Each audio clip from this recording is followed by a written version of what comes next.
इस दुनिया का अस्तित्व खत्म हो जाएगा अगर इस दुनिया को बांटने वाली शक्तियां लीड करती रही तो। अगर इस धरती को, इस दुनिया को, इस विश्व को सुरक्षित रखना है तो हमें ऐसी लीडरशिप चाहिए, ऐसी वर्ल्ड लीडरशिप चाहिए जो लोगों को बांटे नहीं बल्कि उन्हें जोड़े। Not the one who divides but the one who unites.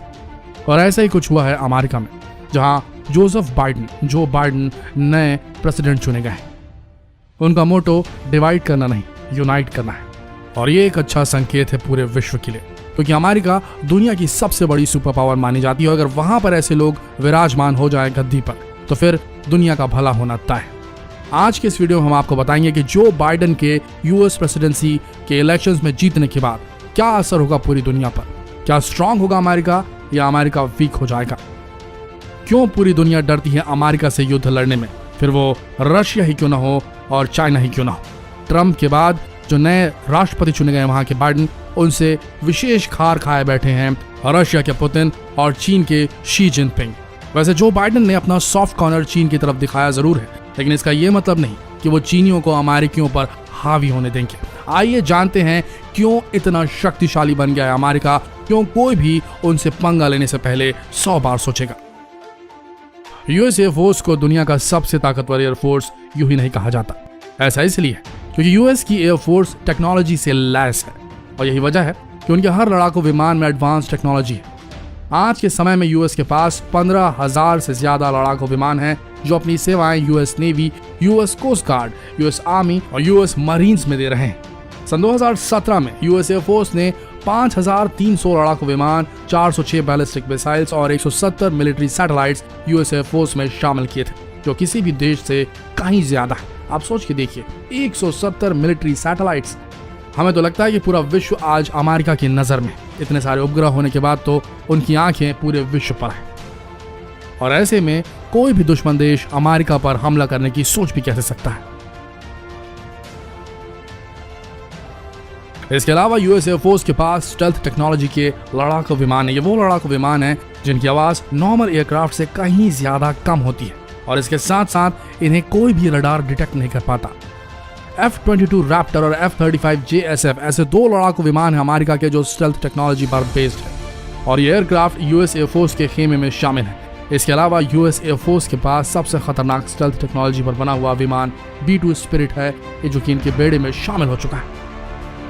Stealth technology से बने ये लड़ाकू विमान किसी भी रडार सिस्टम को आसानी से चकमा दे सकते हैं, चाहे वो रडार सिस्टम जमीन पर स्थित हो या समुद्र में।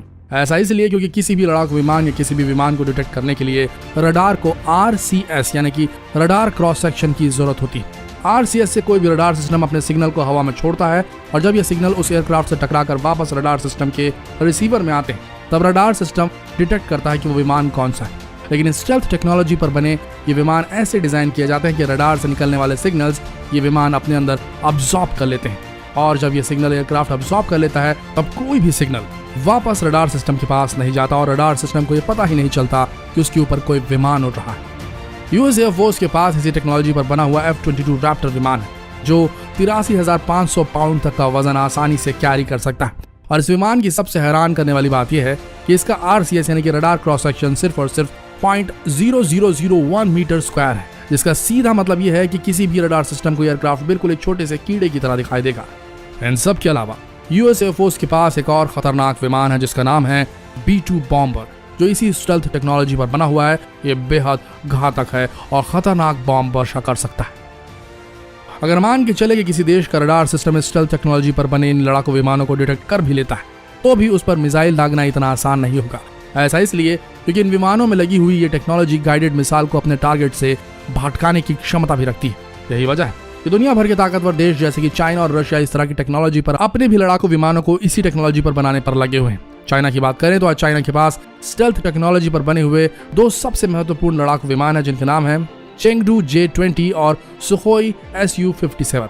और शायद ये विमान यूएस एयरफोर्स को बराबर की टक्कर दे सकते हैं, लेकिन फैसला तो तभी होगा जब कोई युद्ध हो और हवा में वही राज करेगा जिसका एयरक्राफ्ट आखिरी समय तक टिका रहे।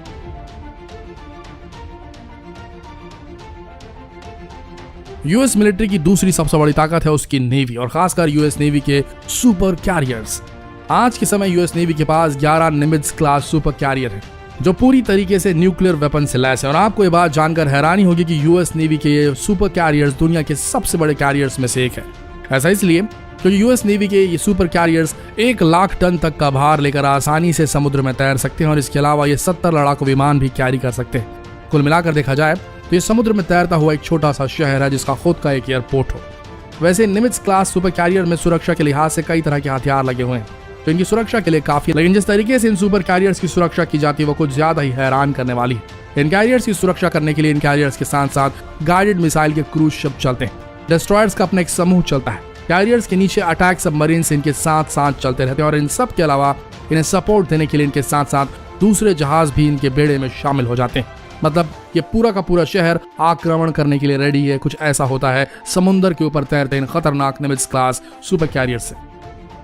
जब इन कैरियर से लड़ाकू विमान टेक ऑफ और लैंडिंग करते हैं तब दूसरे जहाज उसकी सुरक्षा में तैनात रहते हैं। यह उनकी जिम्मेदारी होती है कि इन कैरियर्स और उन लड़ाकू विमानों की रक्षा करें। आज के समय में यूएस नेवी के पास इस तरह के 9 कैरियर स्ट्राइक ग्रुप हैं जो यूनाइटेड स्टेट्स में रहकर उस देश की सुरक्षा कर रहे हैं। इन सब के अलावा यूएस नेवी अभी एक नया एयरक्राफ्ट कैरियर बनाने का काम कर रही है जिसका नाम है जेरल्ड आर फोर्ड क्लास। ये एयरक्राफ्ट कैरियर बाकी एयरक्राफ्ट कैरियर से कहीं ज्यादा एडवांस और ताकतवर होगा और ऐसा कैरियर बनाने के लिए दूसरे देशों को कई दशक लग जाएंगे। मतलब ये सोच के चलिए कि पूरा अमेरिका चारों तरफ से इन कैरियर से घिरा हुआ है और ये सुपर कैरियर्स निमित्ज क्लास के जो सुपर कैरियर ये जहाज हैं ये अमेरिका को पूरी सुरक्षा देने में लगे हुए। मतलब अमेरिका में अगर किसी ने आक्रमण करने की सोची किसी भी देश ने तो ये मान के चलिए न्यूक्लियर वेपन से लैस ये सुपर कैरियर्स और इनके साथ जितने भी इनके बेड़े में शामिल खतरनाक डिस्ट्रॉयर्स हैं वो तबाह करने की क्षमता रखते हैं किसी भी देश को। यूएस मिलिट्री की तीसरी ताकत है इसके परमाणु और इंटरकॉन्टिनेंटल बैलिस्टिक मिसाइल जिसे आईसीबीएम भी कहा जाता है। आईसीबीएम वो मिसाइलें हैं जिन्हें जमीन से डिप्लॉय किया जाता है और आपको जानकर हैरानी होगी कि मिसाइलें हाइपरसोनिक स्पीड से ट्रैवल करते हैं। ये बड़ी आसानी से जमीन से 1000 मील तक की ऊंचाई पर पहुंच जाते हैं। वायुमंडल को क्रॉस करने के बाद ये मिसाइल स्पेस में पहुंच जाते हैं जिसके बाद इनके पीछे लगा रॉकेट इनसे अलग हो जाता है। स्पेस में जाने के बाद ये अपने असाइंड टारगेट पर सटीक हमला करते हैं। आज के वक्त यूएस मिलिट्री के पास ऐसे 400 आईसीबीएम मिसाइल मौजूद हैं जो यूएस के व्योमिंग, मोंटाना और नॉर्थ डकोटा में स्थित है। आपको बता दें कि आईसीबीएम मिसाइल यूएस की कोई नई टेक्नोलॉजी नहीं बल्कि इसी टेक्नोलॉजी पर बना हुआ LGM-30 मिनटमैन मिसाइल लंबे समय से यूएस मिलिट्री को अपनी सेवा प्रदान कर रहा है। आपको बता दें कि इस मिसाइल को 1960 में तब बनाया गया था जब सोवियत यूनियन से यूएस को धमकी मिलनी शुरू हो गई थी। कोल्ड वॉर से लेकर आज तक आईसीबीएम के इन मिसाइल में लगातार एडवांसमेंट और मॉडर्नाइजेशन होता आ रहा है। हाल ही में यूएस मिलिट्री ने $7 बिलियन अपने मिलिट्री इक्विपमेंट्स को अपग्रेड करने के लिए खर्च किए थे जिसमें उनके रॉकेट प्रोपल्शन, गाइडेड सिस्टम और उनके फ्लाइट कंट्रोल सिस्टम को अपग्रेड किया गया था। इसी तरह LGM-30 मिनटमैन के अंदर के सभी कंपोनेंट को तकनीकी रूप से कहीं ज्यादा एडवांस बना दिया गया है और यही वजह है कि आज 50 से 60 सालों बाद भी इस मिसाइल को यूएस मिलिट्री इस्तेमाल कर रही है और यह आज भी ऑपरेशनल है। आपको बता दें कि LGM-30 मिनटमैन का एडवांस वर्जन पुराने वर्जन से कहीं ज्यादा ताकतवर है। LGM-30 मिनटमैन के लेटेस्ट वर्जन की मारक क्षमता 8000 मील है और आपको हैरानी होगी कि हमारी पृथ्वी के डायमीटर से भी कहीं ज्यादा है। हमारी पृथ्वी का डायमीटर 7917 मील है और इस मिसाइल की क्षमता कहीं ज्यादा है। यूएस मिलिट्री का यह मिसाइल 330 किलो टन के परमाणु हथियार अपने साथ ले जा सकता है और ये हिरोशिमा और नागासाकी में गिराए गए बमों से 20 गुना ज्यादा है। इतना ही नहीं, इन मिसाइल्स को एक ही बार में अलग अलग जगहों पर टारगेट किया जा सकता है और इस टेक्नोलॉजी को कहा जाता है MIRV यानी कि multiple independent re entry vehicle. तो अगर कोई भी देश यूएस मिलिट्री से पंगा लेने की कोशिश करता है तो कुछ ही मिनटों में उसके यहाँ इन मिसाइल के द्वारा लगातार परमाणु हमले होने लगेंगे और फिर उनका बच पाना मुश्किल हो जाएगा। यूएस मिलिट्री से पंगा ना लेने का चौथा सबसे बड़ा कारण PGM यानी कि प्रिसिशन गाइडेड म्यूनिशन, जिसे स्मार्ट बॉम्ब भी कहा जाता है। ये एक तरह के ऐसे बॉम्ब होते हैं जिन्हें कहीं से भी डिप्लॉय किया जा सकता है। इन बमों का तब इस्तेमाल किया जाता है जब किसी एक स्पेसिफिक जगह को उड़ाना हो और ये बम इतने स्मार्ट होते हैं कि ये सिर्फ और सिर्फ अपने टारगेट को ही डिस्ट्रॉय करते हैं। मानकर चलिए यूएस एयरफोर्स को किसी एक बिल्डिंग को उड़ाना है तो वो PGM का इस्तेमाल करेंगे। एक लड़ाकू विमान उस बिल्डिंग को टारगेट करेगा और स्मार्ट बम को डिप्लॉय कर देगा। डिप्लॉय होते ही ये बम सिर्फ उस बिल्डिंग को तबाह करेगा और उसके आसपास की जगह को एक खरोच तक नहीं आएगी। आप इसकी सटीकता और क्षमता को इस तरह से समझ सकते हैं कि जब पहला गल्फ वॉर हुआ था तब इसका सक्सेसफुल हिट रेट 75% था और सिर्फ 9% ही PGM फायर किए गए थे। यानी कि टारगेट पर सक्सेसफुल वॉर करने की इनकी सटीकता दूसरे बमों से कहीं ज्यादा है। PGM के आने के बाद से गाइडेड मिसाइल का इस्तेमाल यूएस मिलिट्री में कम हो गया और आज यूएस मिलिट्री इसका इस्तेमाल सरफेस और समुद्र दोनों तरफ से बखूबी कर रही है। देखा जाए तो ज्यादातर पीजीएम ग्लोबल पोजिशनिंग सिस्टम यानी कि जीपीएस का इस्तेमाल करते हैं जब उन्हें किसी टारगेट को खोज कर तबाह करना हो। लेकिन इसके साथ एक प्रॉब्लम है, अक्सर ये होता है कि खराब मौसम की वजह से अगर सैटेलाइट में कोई खराबी आ जाती तब ये बम जीपीएस का इस्तेमाल नहीं कर पाते और मिशन अबॉर्ट करना पड़ता है। और इसी समस्या को खत्म करने के लिए naval research, naval surface warfare centre और यूएस की आर्मी रिसर्च लैबोरेटरी ने मिलकर एक ऐसा हथियार बनाया जिसे जीपीएस की जरूरत ही नहीं। और उनके इस प्रोजेक्ट का नाम है MTAR यानी कि moving target artillery round. US की MTAR टेक्नोलॉजी पर बनी ये मिसाइलें किसी भी स्थायी टारगेट या मूविंग ऑब्जेक्ट को आसानी से तबाह कर सकती हैं। इस तरह की मिसाइल बनाने के लिए इन्होंने कई गाइडेंस तकनीक का इस्तेमाल किया जिसे पहले गाइडेड मिसाइल में इस्तेमाल किया जाता था। इस टेक्नोलॉजी की सबसे खास बात यह थी कि इन मिसाइल्स को आसानी से M777A2 और M109A7 155 self prepared artillery system जैसे छोटी तोपों से दागा जा सकता है। और आपको बता दें कि इस टेक्नोलॉजी का इस्तेमाल आज यूएस मिलिट्री बखूबी कर रही है। इन सब के अलावा इन मिसाइल्स की रेंज को बढ़ाने के लिए इसमें रॉकेट बूस्टर्स का भी इस्तेमाल किया जा सकता है। आखिरी वो कारण जिसकी वजह से कोई भी देश यूएस मिलिट्री से टकराने से घबराता है वो है यूएस मिलिट्री के ड्रोन्स। हम सभी जानते हैं कि अनमैन्ड एरियल व्हीकल्स और ड्रोन्स किस तरह काम करते हैं, किस तरह से इनका इस्तेमाल किया जाता है। लेकिन आपको बता दें कि कुछ साल पहले से ही इनका इस्तेमाल यूएस मिलिट्री बखूबी करती आ रही है। यूएस की मिलिट्री अपने हर ऑपरेशन में ड्रोन्स का इस्तेमाल करती है और आज के समय में ये यूएस मिलिट्री का एक इंपॉर्टेंट पार्ट बन चुके हैं। पहले यूएस मिलिट्री इन ड्रोन्स का इस्तेमाल सिर्फ सर्वेलेंस के लिए किया करती थी, लेकिन 9/11 की घटना के बाद से इन ड्रोन्स को हथियारों से लैस कर दिया गया और इसके बाद से इनका इस्तेमाल आतंकवाद को खत्म करने और कई मिलिट्री ऑपरेशंस में किया जा रहा है।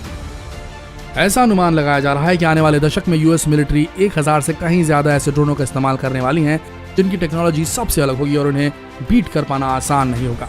लॉकहीड मार्टिन RQ-170 सेंटिनल और बोइंग MQ-25 स्टिंगरे ऐसे ड्रोन्स हैं जिसे बहुत जल्द ही यूएस मिलिट्री के बेड़ों में शामिल कर लिया जाएगा और ये अपने फाइनल डेवलपमेंट के कागार में चल रहे हैं। जब ये ड्रोन्स पूरी तरीके से तैयार हो जाएंगे तब ये यूएस मिलिट्री के ऑपरेशंस में मदद कर पाएंगे और साथ ही साथ इनमें ऐसी तकनीक लगाई जाएगी जिससे फ्यूल खत्म होने पर ये खुद को हवा में ही रिफ्यूल कर ले। आज इन ड्रोन्स की टेक्नोलॉजी इतनी ज्यादा एडवांस लेवल पर पहुंच गई है कि आज के यूएस मिलिट्री के ड्रोन्स कई घंटों तक हवा में उड़ान भर सकते हैं और अपने टारगेट का इंतजार आसानी से कर सकते हैं। आने वाले समय में यूएस मिलिट्री की एडवांसमेंट बहुत ज्यादा फायदा पहुंचाने वाली है अमेरिका को। इसे होगा यह कि यूएस मिलिट्री को किसी भी इंसान पर निर्भर नहीं रहना पड़ेगा। उनकी तकनीक बिना किसी इंसान के, बिना किसी इंसानी फौजी के किसी भी टारगेट को तबाह कर देगी। दोस्तों, यूएस मिलिट्री की 5 अंग या यूं कहें यूएस मिलिट्री की 5 ऐसी ब्रांचेस हैं जिनके साथ किसी भी देश की मिलिट्री टकराना नहीं चाहिए, क्योंकि किसी भी युद्ध के समय यूएस मिलिट्री के इन हथियारों को मात देना अब किसी भी देश की बस की बात नहीं और शायद इसीलिए यूएस को दुनिया का सबसे ताकतवर देश माना जाता है और इस देश का होने वाला प्रेसिडेंट दुनिया का सबसे ज्यादा ताकतवर इंसान माना जाता है। और ऐसे देश का नेतृत्व हमेशा ऐसे व्यक्ति के हाथ में होना चाहिए जो डिवाइडिंग पॉलिसी ना लाए बल्कि यूनाइटिंग पॉलिसी लाए, लोगों समाज में द्वेष न पैदा करे, लोगों और समाज में विभाजन न करे बल्कि यूनाइट करने का काम करे। ऐसे ही लोग पृथ्वी को बचा सकते हैं, ऐसे ही लोग विश्व को सुरक्षित रख सकते हैं। तो दोस्तों, आशा करते हैं ये वीडियो आप सबको रोमांचित करने में कामयाब होगा। जितना हो सके इस वीडियो को शेयर करें ताकि ऐसे ही वीडियोस हम आप तक जल्द से जल्द ला सकें। मिलते हैं अगले वीडियो में, तब तक के लिए इस वीडियो के अंत तक बने रहने के लिए आप सबका दिल से धन्यवाद।